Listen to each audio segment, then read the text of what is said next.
مختلف ہماری لیڈرشپ کو، ہمارے چیئرمین عمران خان، ان کی فیملی کو، بشرا بی بی کو گرفتار کیا گیا سیاسی کیسز کی بنیاد پر، پیورلی سیاسی کیسز کی بنیاد پر. اور وہ کیسز جس طرح سے چل رہے ہیں وہ ساری قوم اس سے آگاہ ہے.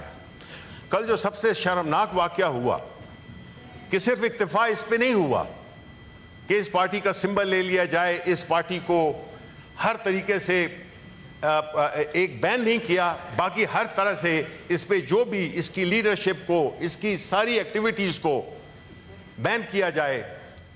کل رات کو، رات کے اندھیرے میں، دیکھیں جب آپ کوئی غلط کام کرتے ہیں تو آپ وہ رات کے اندھیرے میں کرتے ہیں.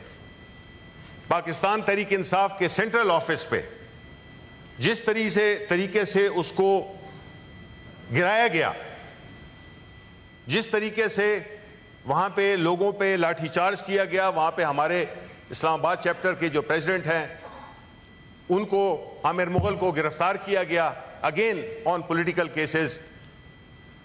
میں سمجھتا ہوں کہ جی جو میرے بائیں ہاتھ پہ ٹریجری بینچ میں، آپ لوگ سیاسی لوگ ہیں، آپ کا کام ہے سیاست کرنا.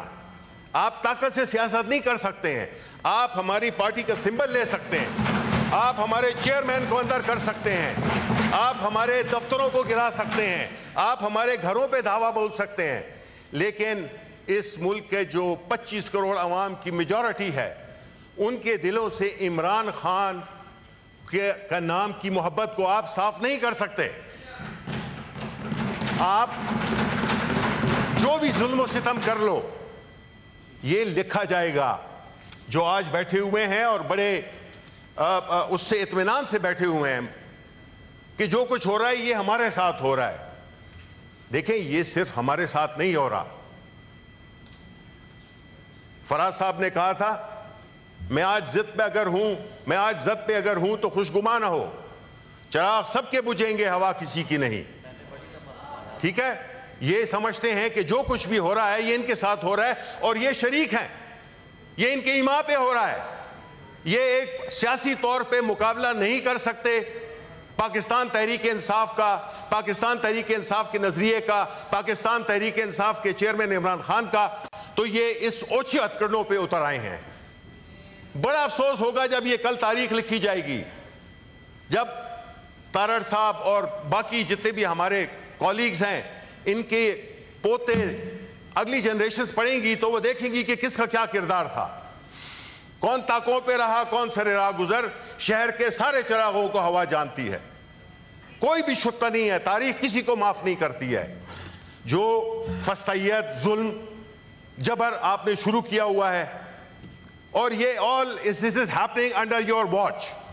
اگر آپ کو یہ فارم 47 کا سلسلہ نہ ہوتا تو آپ کو اپنی اصلیت پتہ چل جاتی. 27 سیٹوں سے زیادہ آپ کی سیٹیں نہیں تھیں. آپ ایک سٹولن مینڈیٹ سے آئے ہیں تو کم از کم تاثر تو یہ دیں کہ آپ اچھے لوگ ہیں. یہ اس قسم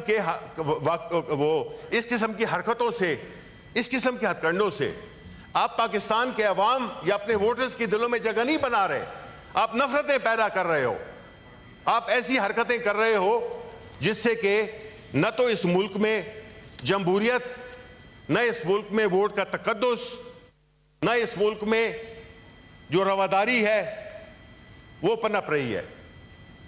یہ حالات جو کریٹ کیے گئے ہیں، ابھی منسٹر صاحب نے یہ جو فائنینس کے جو ہمیں فیکٹس اینڈ فگرز دیے ہیں، جناب والا ایشین ڈیولپمنٹ بینک کے پریزیڈنٹ نے کہا کہ پاکستان کی اکانومی ICU میں ہے.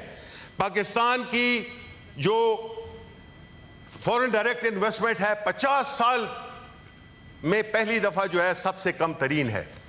یہ ہم نہیں کہہ رہے، یہ فیکٹس اینڈ فگرز بتا رہی ہیں.